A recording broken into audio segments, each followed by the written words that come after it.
얘기가 뭐냐면, 우리가 이제 가만 보면 가령 뭐 우병우라든가 최순실이라든가 박근혜, 이명박 이런 인간들을 보면 어떻게 같은 인간으로 태어나서 저지랄을 하고 살까 싶잖아. 그죠? 어떻게 저것들은 태어나서 왜 저지랄을 할까? 지금 저 성주에다가 사드를 갖다 밀어붙이는 저 김관진과 윤병세, 이것들이 누구냐? 얘네들이 결국은 누구? 윤병세가 누구예요? 옛날에 그 김대중 대통령 때 그 독도에 대해서 공동 수역으로 하는 거 대통령이 도장 찍지 말라는 데 가서 찍은 놈이잖아. 그게 윤병세잖아. 맞죠? 그게 지금도 뭐 하고 있냐면 미국에서 사드 협상하고 있어. 예. 지금도 그 윤병세가, 독도 팔아먹은 윤병세가 성주 팔아먹고 있다니까 지금.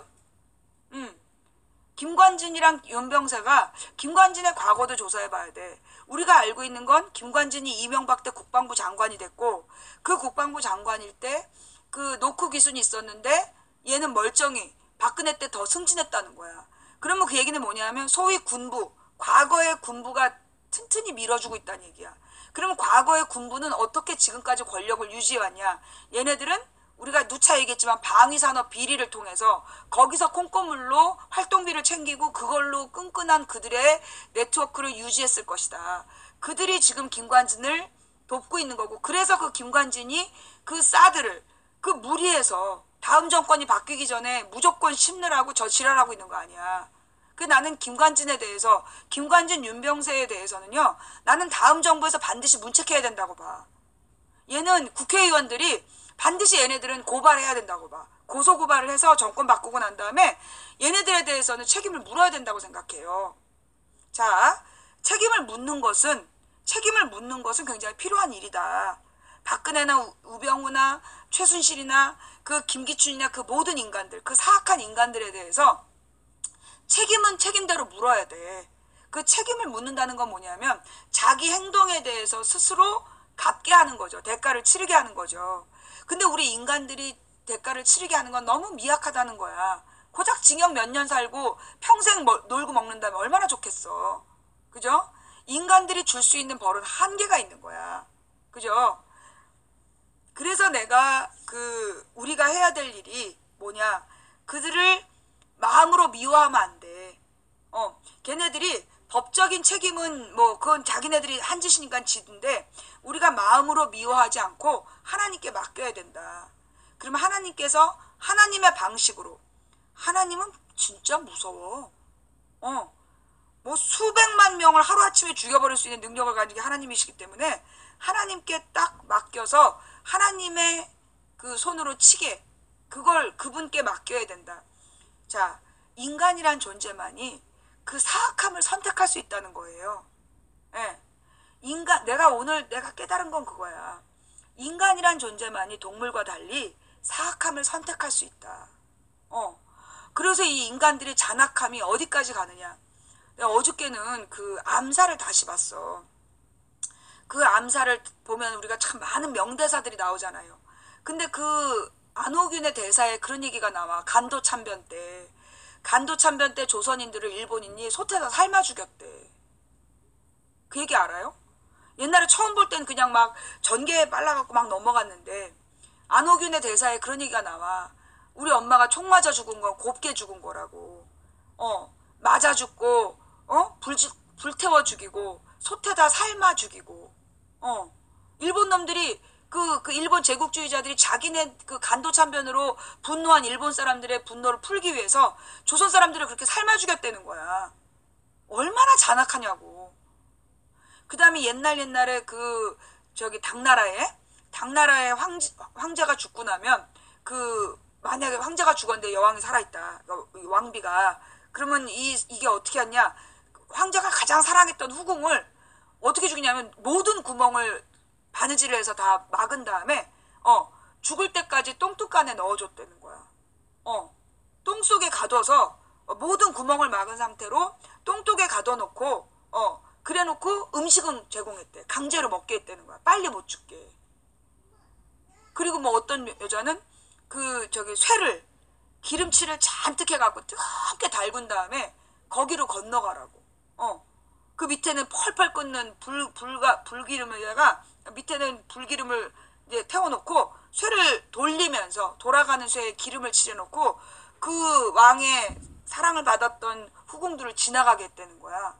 그리고 끓는 기름에 튀겨주겠다는 거야. 얼마나 잔인해. 그죠? 그 다음에 이 그 춘추 전국시대 때 춘추시대보다 전국시대가 더 끔찍해서 전국시대 때 계속 전쟁이 일어나니까 농민들이 먹을 게 없어갖고 자기 자식을 잡아먹었대잖아. 아이가 태어났는데 그 자식을 삶아서 먹으면서 서로 이 자식을 삶아먹고 다음에 다른 자식을 삶아먹기로 했는데 한 부모가 애를 데리고 도망을 갔다. 그래서 재판이 열리는 그런 장면들이 나와. 그만큼 인간들의 잔인함이라는 게 끝이 없는 거야. 우리 박정희 때 전두환 때 그리고 이승만 때 이승만 박정희 전두환 때 소위 독립운동을 하거나 민주화운동을 했던 사람들 고문했던 거, 그게 일본 놈들이 독립운동가들 고문했던 방법으로 민주화운동가들을 고문한 거 아니야. 그래갖고 간첩이란 자백을 받아내서 그걸로 합법적으로 죽이고 그 지랄 한 거 아니에요. 그러니 그 인간의 잔혹함, 그러니까는 그 일본의 731 부대 그 마루타 실험했던, 그 다음에 히틀러의 유태인 학살, 이 모든 것들이 인간의 잔악함이 어디까지 갈 수 있는가를 보여준다는 거죠. 그 다음에 우리가 이제 이슬람 문화에 대해서 굉장히 막 어떤 그 선진적이고 되게 좋게 이해하고 있어요. 굉장히 발달한 거 맞아. 근데 그 이슬람 그 지도자들 중에 어서 오세요. 수고하셨어요. 이슬람 지도자들 중에 어떤 놈은 그 자기가 정복한 지역에서 정복민들을 지배하기 위해서 어떻게 했냐면 저항한 사람들을 갈고리로 이렇게 죽였다는 거야. 그러니까 산채로 갈고리에 배를 뚫어갖고 걸어놨다는 거야. 그걸 그림으로 그려갖고 전 지역에다가 네가 내 말을 안 들으면 이렇게 할 거다.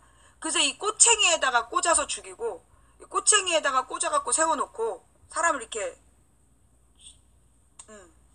그리고 이렇게 갈고리를 이렇게 걸어서 죽을 때까지 괴롭히고, 그러면서 그 아주 잔혹한 그런 아주 잔인한 지도자들이 이슬람에 있었다는 거예요. 예.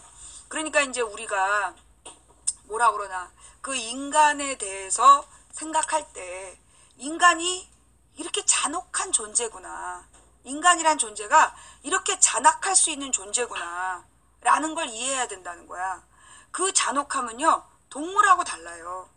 동물들은 그렇게 자기의 재미를 위해서 혹은 그렇게 하진 않는다는 거예요. 물론 사자들이 서로 이제 지배 권력을 차지하기 위해서 완전히 피 튀기는 전쟁을 한 다음에 제일 먼저 하는 게 뭐냐면 전 숫사자의 새끼들을 모두 물어 죽이잖아. 모두 목줄을 끊어가지고 물어 죽인다는 거야. 그래야 자기 씨만 살아남는다는 거죠. 그게 이제 숫사자의 동물 사회인데, 그래도 그렇게 잔혹하게 고문을 하진 않잖아. 동물들은 고문을 하진 않아. 생존 본능으로 그렇게 하는 거지. 이게 어떤 자기의 그 카타르시스라든가 이런 걸 위해서 그렇게 하진 않는다는 거죠. 근데 인간은 이렇게 잔악함을 선택할 수 있는 존재라는 거야. 자, 그래서 필요한 게 뭐냐. 그런데 우리 인간에게는 그런 잔악함만 있는 게 아니라는 거야. 우리 인간에게는 그런 잔악함만 있는 게 아니라 정말로 순결하게 무리를 위해서, 우리가 이제 옛날 이야기를 읽어보면 그 제사를 지내서 제물을 바치잖아. 심청전 이야기도 보면 처녀를 제물로 바치는 거잖아. 그러면 이 제물이 된 처녀들은 결국 자기가 공동체를 위해서, 집안을 위해서 죽었던 거예요.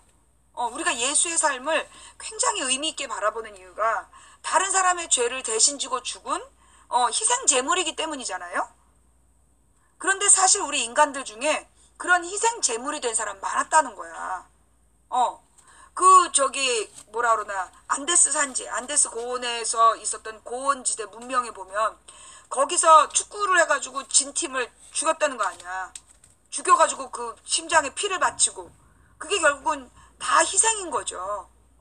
인간을 제물로 바치면서 그렇게 희생되는 사람들도 있는데, 결국은 그 제물이, 인간을 제물로 바치는 게 인간의 잔악함과 그 다음에 인간의 정말로 순수한 희생정신이 만난 그 극단적인 지점이 아니었을까. 근데 이제 그 1500년 전에 쓰여진 모세의 성경에 보면 뭐가 나오느냐. 그러니까 이 성경의 시작은 아브라함이에요. 성경의 시작은 아브라함인데, 아브라함이 자기 아들을 데리고 제물로 바치러 가.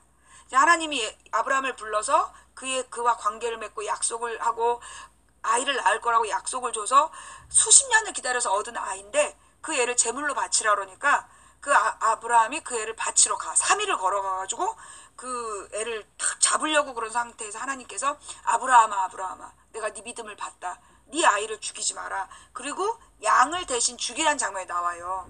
그게 뭐냐면 그 이전에는 그 모든 앞선 문명들이 인간을 제물로 바쳤어. 그러니까 그 이스라엘이 이제 막 성장하던 그 1500년 동안에도 다른 문명은, 다른 지역은 사람을 계속 제물로 바친 거야. 안데스 산지에서 1500년 대까지 사람을 제물로 바쳤고, 심청전에 보면 처녀를 바쳤고, 용왕한테 처녀를 바친다고 그런 제물들이 있었던 거야. 그런 것처럼, 그 다음에 식인 문화가 이 남태평양의 섬들에는 오랫동안 있었던 거 아니에요. 그러니까 결국은 이 이스라엘이 선택받은 민족이라는 게 뭘까? 나는 그게 그거라고 봐. 인간을 더 이상 다른 인간을 위해 인간을 제물로 쓰지 마라. 나는 그 성경에서 가장 의미 있는 부분 중에 내가 보는 두 장면은, 나는 아담이 뱀하고 어쩌고저쩌고 해가지고 이제 뭐 따먹고 이런 장면보다 나는 정말 의미 있는 부분이 그 부분이라고 생각해.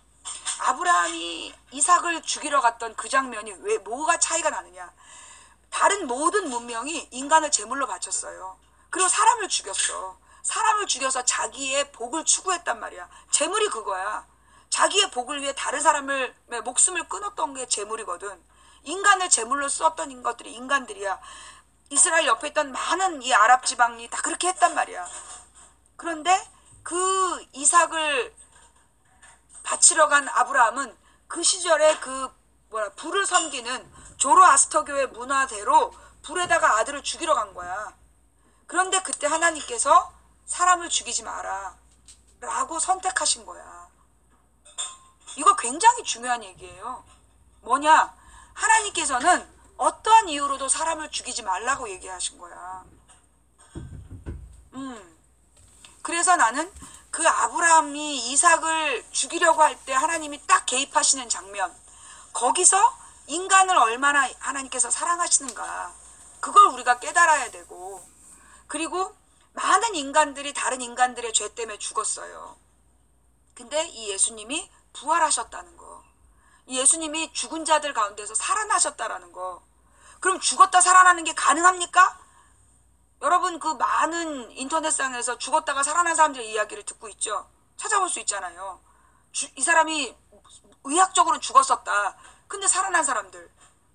그게 성경의 나사로만 그렇게 된 게 아니라 실제로 생명이 멎었다가 살아난 사람들이 있다는 거 아니야. 그죠? 그런 것처럼, 그러니까 물리적으로 예수님은 살아나셨다. 그걸 많은 기독교인들 그걸 안 믿어. 내가 볼 때는 지금 한국의 개신교 신자들 중에 그 온갖 폐악을 다 부리는 그 개신교라는 이름, 예수의 이름을 팔면서 온갖 폐악을 부리는, 그러면서 막 그 종북 좌빨들을 죽여야 된다는 사람들은 내가 볼 때 부활 예수를 안 믿어. 예수의 부활을 믿는 사람은 그런 짓 안 한다고 생각해. 왜냐? 예수의 부활을 믿는다는 건 뭐냐? 부활하신 예수님의 역할을 믿는다는 거야. 부활하신 예수님의 역할이 뭐냐? 인간을 심판하러 오신다는 거야. 너희들이 살면서 지은 죄, 너희들이 하나님의 뜻을 저버리고 인간이 인간을 죽이려고 했던, 그 미워한다는 게 죽이는 거거든. 인간이 인간을 미워하고 인간이 인간을 척결해야 되고 죽여야 된다라고 외쳤던 것에 대한 심판자로서의 예수님이 살아계시다. 그게 부활신앙이야. 우리는 이제까지 막 많은 사람들이 예수님의 부활을 무조건 믿어야 그게 신앙이다라고 얘기했어. 근데 부활의 역할에 대해서 우리는 강조하지 않는다는 거야. 예수님의 역할은요, 부활하신 예수님의 역할이 뭐냐 하면 인간의 악함에 대한 심판자야. 살아있는 자와 죽은 자를 심판하러 오신다는 거야. 예수님이 오셔서 우리를 심판하실 거라고 생각하면 감히 하나님께서, 예수님께서 인간을 죽이지 마라, 인간을 사랑해라라고 한 그 계명을 이렇게 무참하게 짓밟을 수가 없는 거야. 안 그래요? 이념이 다르다고 사람을 죽이고, 취향이 다르다고 사람을 죽이고, 피부색이 다르다고 죽이고, 이건 내가 볼 때 이 한국에서 지금 정치적으로 개입하고 있는 한국의 대형교회들, 이 대형교회들은 부활신앙이 없는 기독교인들이라고 생각해. 그들은 기독교인이 아니야. 기독교인이란 말은 예수 그리스도를 메시아라고 믿는 거거든. 예수 그리스도를 메시아로 믿는단 말이 뭐냐면, 예수님이 죽은 자들 가운데서 살아나셔서 심판자가 되셔서 하나님 옆에서 우리 인간이 얼마나 나약한 존재인지를 끊임없이 중보기도 해주시고, 그리고 인간이 지은 죄에 대해서는 나중에 심판을 하러 오신다. 그걸 믿는 게 그리스도교야. 근데 한국의 개신교 신자들이 교회 건물을 믿어. 교회 건물을 자기의 지분이라고 생각하고 교회 건물을 투자라고 생각해서 교회 건물을 믿는 자들이 많아진 거야. 그들이 그 건물에 들어가는 비용을 유지하기 위해서 부자들에게 입맛에 맞는 설교를 하고 부자들의 이익을 위해서 교회를 운영하다 보니까 지금 이 모양이 된 거야. 근데요, 요게 서양의 교회들이 망해가는 길이었대요. 서양의 천주교회들이 서양의 지금 천주교를 열심히 믿는 나라가 몇 나라 안 돼. 스페인하고 그 프랑스 정도가 천주교 신앙이 굉장히 발달돼서 살아있고, 나머지는 천주교 신앙이 그렇게 발달되어 있지 않다는 거야. 그러니까 이제 이 이탈리아 남부에 이제 그 성당이 좀 있고, 그 다음에 프랑스가 좀 성당들이 있고, 그리고 이 그 스페인 정도가 그 성당이 좀 있지만, 독일이라든가 영국이라든가 이런 데는 벌써 이미 신앙이 다 사라졌다는 거야. 이미 그 대도시들, 잘 사는 대도시들은 예배 드리는 사람들이 거의 없다는 거예요. 근데 그들이 그렇게 망해갔던 과정이 이해했다는 거야. 교회가 크게 건물을 짓고 서로 새 과시를 하고 부를 과시하고, 그래서 망한 거야. 그래서 더 이상 사람들이 믿지 않게 된 거야.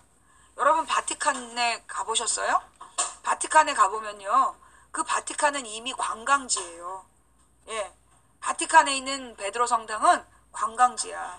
그리고 이번에 프란치스코 교황이 지금 나름대로 새롭게 사람들을 모아내서 그렇지, 그 전까지의 그 사실은 프란치스코도 나는 어느 정도 상품성으로 이용되고 있다고 생각해. 근데 바티칸에도 가보면 그렇게 정말 믿음으로 예배드리, 매주 바티칸 성당을 가득 메우고 미사드리냐? 아니라는 거야. 관광지야. 베드로 성당이 관광지예요. 예.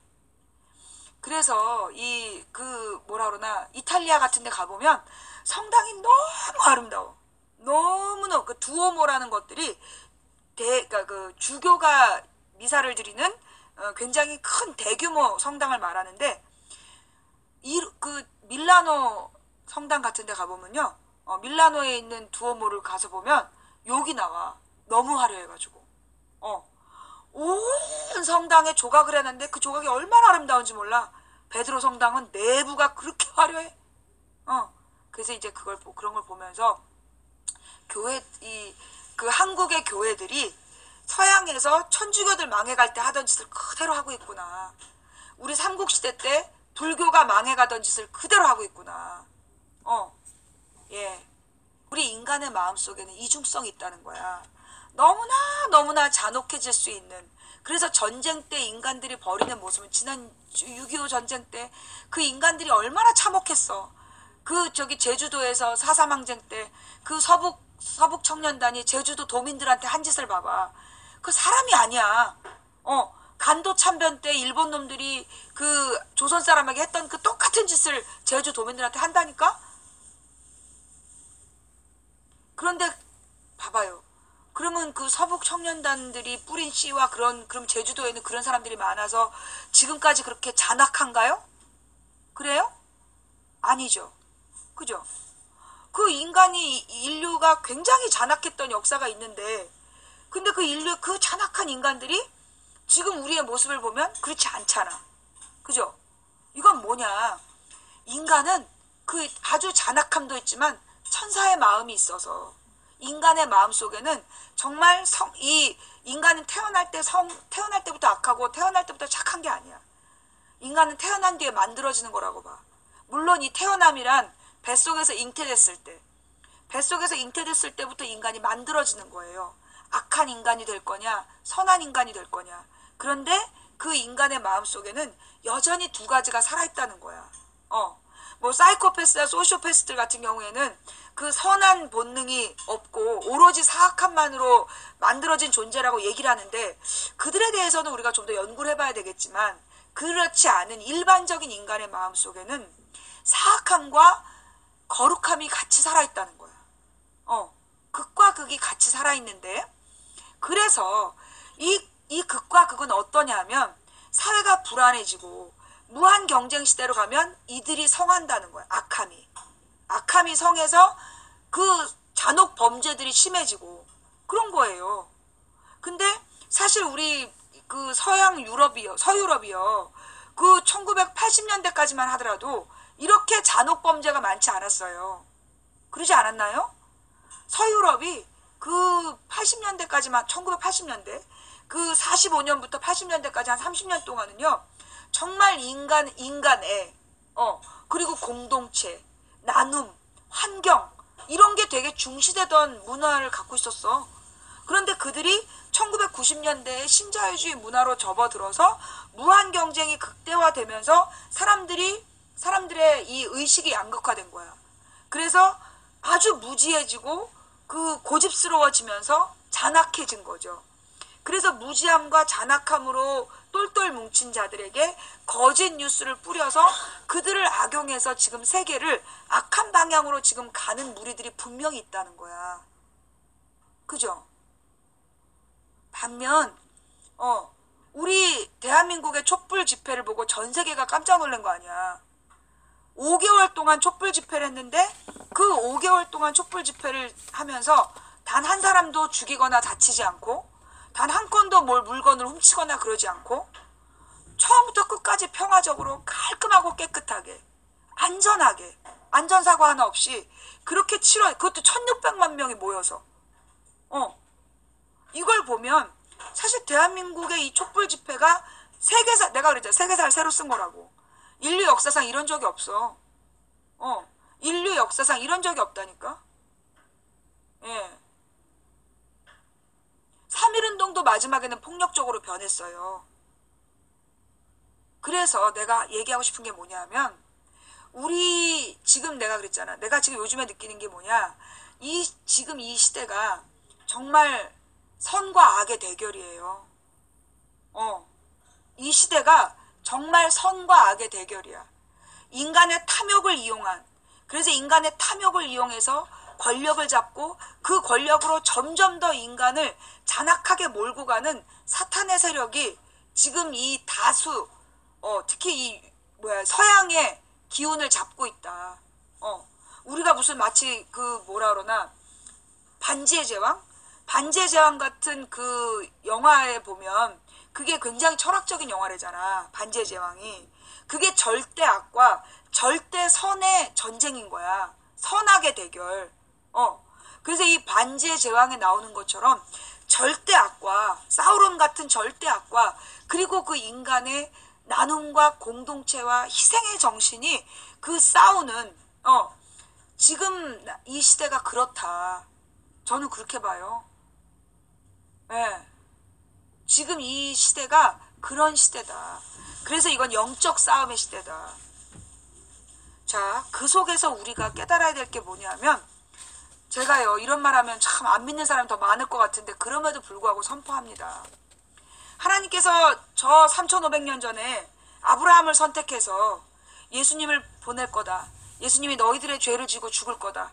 그리고 너희들에게 그 희생이라는 걸 가르치고, 그리고 심판이라는 걸 가르치고, 그리고 성령이라는 걸 가르칠 거다라고 하셨던 하나님께서 우리 한민족을 사랑하셔서, 우리 한민족의 이 지혜로움을 사랑하셔서 우리들을 활용하셔서 이 세계에 평화의 이데올로기, 평화 사상을 가르치려고 하신다.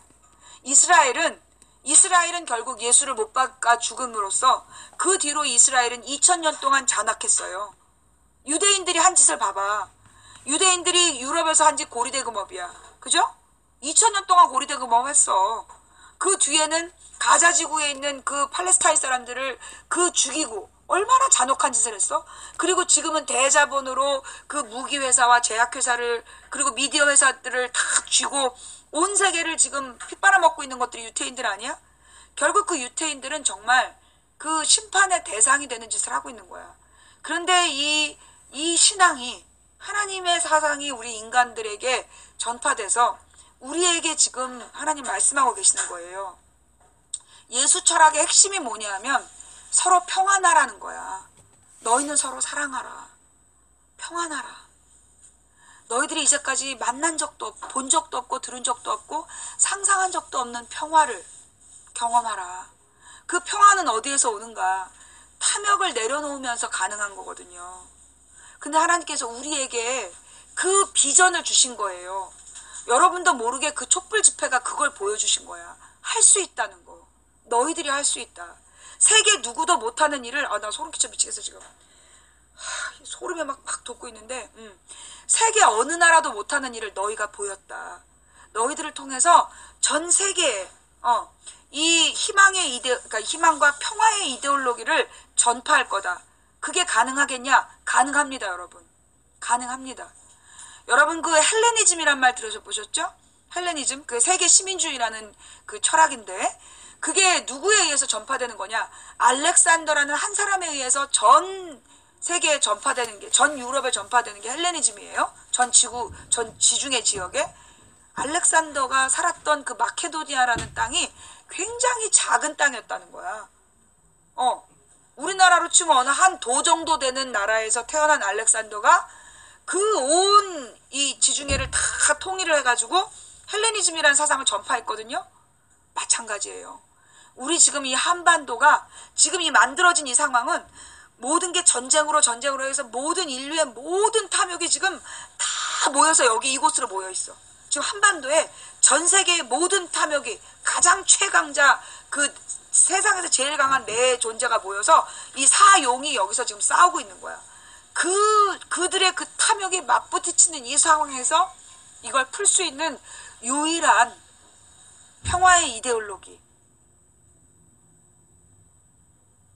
이데올로기를 온 세계에 퍼뜨릴 수 있는 게 우리예요. 왜 우리가 이렇게 인터넷이 발달했을까요? 왜 이 땅에 망치부인을 보내셨을까요? 왜 여러분은 지난 5개월 동안 그토록 평화적인 촛불 집회를 했을까요? 이 모든 것이 지금 우리는 이 과정을 가는 거예요. 여러분 대선이 끝나면 그게 끝이 아니에요. 그게 시작이에요. 대선으로 끝난 게 아니라 대선 이후가 진짜예요. 우리는 이전에 김대중이나 노무현 같은 사람을 대통령으로 만들었지만 버렸어요. 언론이 만들어낸 소위 권력자들과 탐욕이 만들어낸 언론의 거짓말에 속아 넘어가서 우리는 그들이 더 잘할 수 있고 더 잘 책임질 수 있었는데 그들을 가장 중요할 때 꺾어버리고 버렸어요. 그래서 그들이 할 수 있는 일에 우리는 힘을 보태지 못한 거예요. 그래서 결국 이 땅이 이렇게 힘들어진 거거든요. 그런데 우리가 이제는 속지 않겠다는 우리의 이 세월호 아이들의 희생을 통해 온 국민이 깨어난 거야. 대우각성을 한 거예요. 내가 볼 때 이 세월호는요 정말 한국의 예수님들이야. 세월호 희생자들은 한국의 예수님들이야. 우리가 지금 이렇게 깨어날 수 있었던 이유가 뭐냐 하면 지금 날마다 기적을 보게 되는 이유가 뭐냐 하면 그 세월호에 희생이 있었기 때문이야. 우리 보는 앞에서 그렇게 어이없이 그 꽃다운 생명들을 잃었기 때문에 우리가 모두 깨어난 거야. 이게 대오각성이야. 정말 도노점수 대오각성이야. 우리는 모두가 한순간에 깨어난 거야. 우리가 얼마나 비겁했고 우리가 얼마나 어리석었으며 우리가 얼마나 탐욕에 눈이 어두워서 이 모든 이 어린 아이들을 죽음으로 내몰았는가. 그걸 깨닫게 되면서 우리 국민들이 나는 지금 날마다 기적의 역사를 쓰고 있다고 생각해요. 2004년부터 쓰기 시작한 이 우리의 역사가 저는 성주에서 사드를 몰아낼 수 있다고 저는 믿습니다. 성주에서 사드 철회시킬 수 있다고 저는 믿어요. 저 한 주먹도 안 되는 저자들의 탐욕이 성주를 짓밟아서 도리어 우리 사회의 근본적인, 우리나라의 근본적인 외교적인 문제들을 돌아보게 할 것이고, 여러분 제가 그랬잖아요. 너희들이 뭘 하든 안 된다. 나는 지금이 그때라고 봐요. 예. 쟤네들이 뭘 해도 안 되잖아요. 우리들이 가만 보면 쟤네들이 어떤 작전을 짜는지 다 알았고, 그 작전대로 그들은 걸어갔고, 그 모든 작전이 실패하는 거 보시지 않으셨습니까? 누가 그러더라고요. 망치가 거짓말한 거라고. 여러분 제가 작년에 그 예측했던, 제가 하나님의 말씀을 전해드린 그대로 이런 일들이 벌어질 것이다. 여러분 눈으로 목격하셨죠? 그런 시도들이 분명히 있었다는 걸 여러분 목격하셨죠? 그렇습니까? 그걸 목격하셨고 그게 모두가 좌절되는 걸 보셨죠? 이게 뭐겠어요? 하나님께서 이 싸움을 주관하신다는 거예요. 전쟁은 하나님께 속한 것이라. 이 싸움을, 제가 오늘 우리 설교 말씀이 다윗과 골리앗의 싸움이었는데, 그 다윗이 달려나갈 때 이 싸움은 하나님의 것이다. 전쟁은 하나님에 속한 것이다. 그 믿음. 정말 이 하나님께서 우리 세월호의 그 아픔을 보시고, 세월호에서 그 희생당한 그 아이들의 그 울부짖음을 보시고 이제 이 땅을 바로 세우시는 거예요. 여러분이 그 증언자이시고 주인공이에요. 증인이고 주인공이야. 이런 일은 드물어요.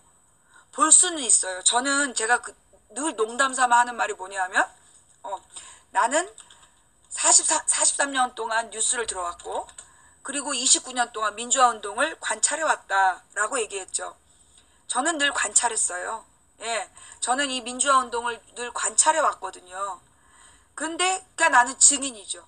그 당시에 무슨 일이 있었는지 나는 전부 다 그거를 목격했어요. 그런데 말입니다. 여러분은 그리고 저는 그 순간순간에 제가 모든 일에 개입되어 있었어요. 이상하게도 정말 포레스트 망치라는 말처럼 저는 매 순간을 그 현실, 그 당시에 저는 다 겪었어요. 저는 증인이면서 직접 그 사건에 연루된 사람이었어요. 증인이면서 저는 주인공이었다고 저는 생각해요. 그러나 저의 주인공의 역할은 되게 작았겠죠. 그런데 지금 여러분들이 바로 그 증인이자 주인공이에요. 그러니 여러분들이 지금 자신들에게 놓여진 사명을 분명히 깨달아야 돼요. 예. 여러분이 지금 감당하고 있는 일이 보통 일이 아니에요. 그래서 힘들 겁니다. 굉장히 힘들고 지칠 수 있어요. 이 일은 영적 싸움이고 굉장히 힘든 일이에요. 그러니 여러분이 증인이자 주인공인 삶을 살기 위해서 얼마나 힘드시겠습니까?